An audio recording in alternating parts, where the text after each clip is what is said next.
In the shadow of the Roman Empire, there were beliefs so dangerous, so threatening to imperial power, that emperors ordered them hunted down, their followers executed, and their sacred texts burned. But what made these religions so terrifying to Rome, and what secrets died with them in the flames? Welcome back to the channel. Today we're diving deep into one of history's most fascinating mysteries, the religions that Rome desperately tried to erase from existence. I'm talking about faiths that challenged the very foundation of Roman authority, belief systems that promised liberation, enlightenment, or salvation outside the state's control. Some you've heard of, others have been lost to time, but all of them share one thing in common: Rome wanted them gone. Over the next hour, we'll uncover the truth about what these religions actually taught, why they were banned, and what happened to their followers. You'll discover beliefs that predated Christianity, mystery cults that terrified emperors, and spiritual movements that went underground for centuries. If you're fascinated by ancient history and the hidden stories that shaped our world, hit that subscribe button and the notification bell. Trust me, you don't want to miss what's coming. Let's begin. Before we dive into the banned religions themselves, we need to understand something crucial. Rome's relationship with religion was unlike anything we see today. The Roman Empire wasn't just a political entity, it was a religious machine. The emperor wasn't merely a ruler, he was Pontifex Maximus, the supreme priest. Religion and state were inseparable, woven into every aspect of Roman life. But here's what's fascinating. Rome was actually incredibly tolerant of foreign religions. As the empire expanded, absorbing Egypt, Greece, Persia, and beyond, Roman authorities allowed conquered peoples to continue worshipping their gods. They even adopted some of these deities into their own pantheon. So what changed? What made Rome suddenly turn against certain religions with brutal force? The answer lies in one word: loyalty. Rome tolerated any religion as long as it didn't threaten imperial authority. You could worship Isis, Mithras, or 1,000 local gods, but you also had to participate in the imperial cult. You had to make offerings to the emperor's genius, to acknowledge his divine authority. This was the test. This was the line you couldn't cross. Any religion that refused, any belief system that claimed exclusive truth or rejected Roman religious participation was seen as treasonous, not just heretical, treasonous, a threat to the stability of the entire empire. And this is where our story really begins, because several religions crossed that line. They said no to Rome, and they paid the ultimate price. Let's start with one of the most mysterious and misunderstood groups Rome ever faced: the Druids. When you hear Druid, you might think of old men in white robes gathering at Stonehenge. But to Rome, Druids represented something far more dangerous: an organized religious elite that held absolute power over Celtic peoples. The Druids were the priests, judges, teachers, and advisors of Celtic society. They memorized vast amounts of sacred knowledge, conducted rituals, settled disputes, and crowned kings. In many ways, they were more powerful than the tribal chieftains themselves.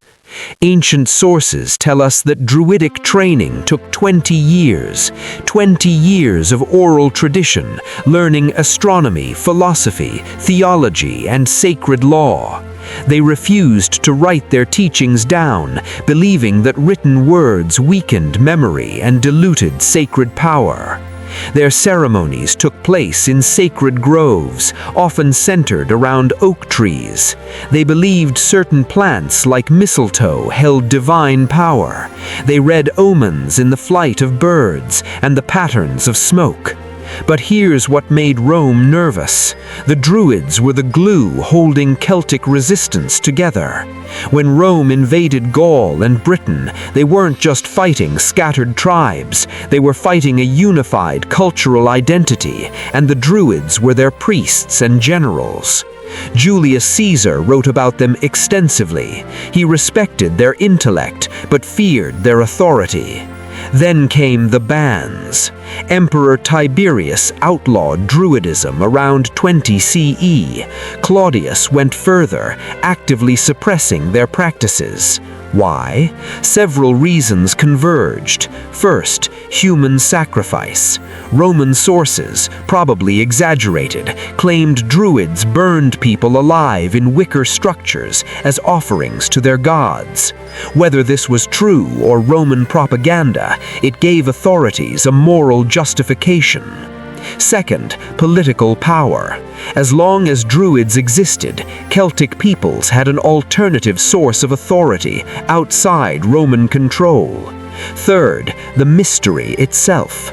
Druids practiced in secret, held hidden knowledge, and refused to integrate with Roman religion.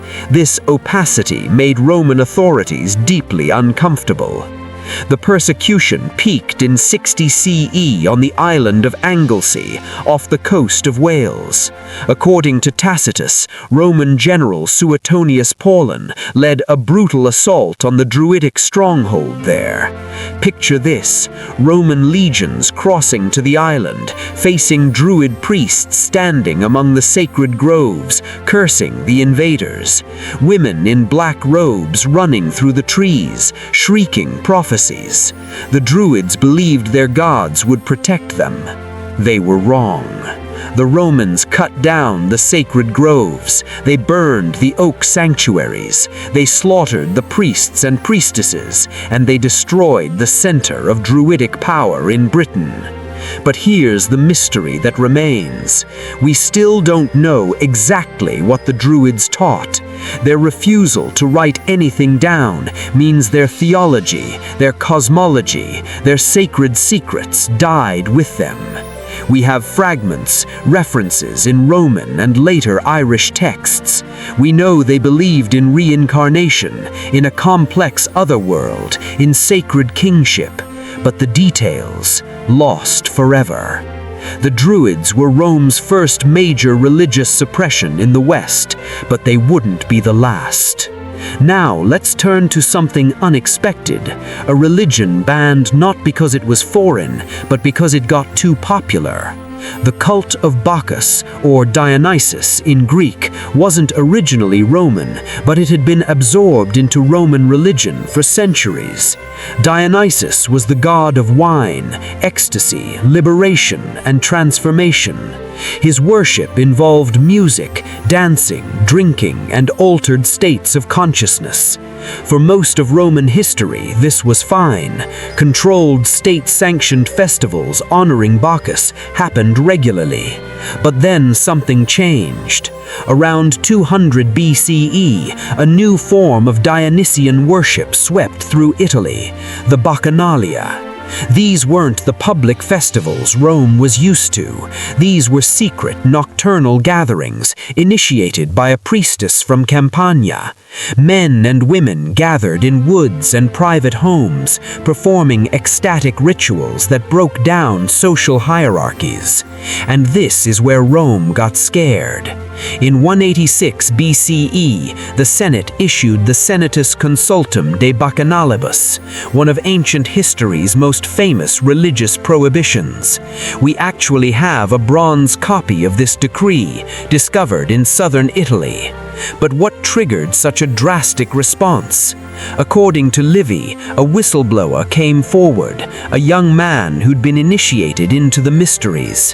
His testimony painted a picture of orgies, conspiracies, murders, and plots against the state. Now, Livy was writing centuries later, and his account reads like moral panic propaganda. But let's look at what genuinely concerned Rome. First, the Bacchanalia crossed class boundaries. Senators' wives were celebrating alongside freedmen and slaves. Traditional Roman hierarchy dissolved in these rituals. Second, they were secret. Initiates took oaths of silence. Rome's ruling class couldn't know what happened behind closed doors, and that terrified them. Third, the women held leadership roles. The cult was often led by priestesses, and women participated as equals. In a deeply patriarchal society, this was revolutionary and threatening. Fourth, the sheer numbers. Estimates suggest thousands participated across Italy.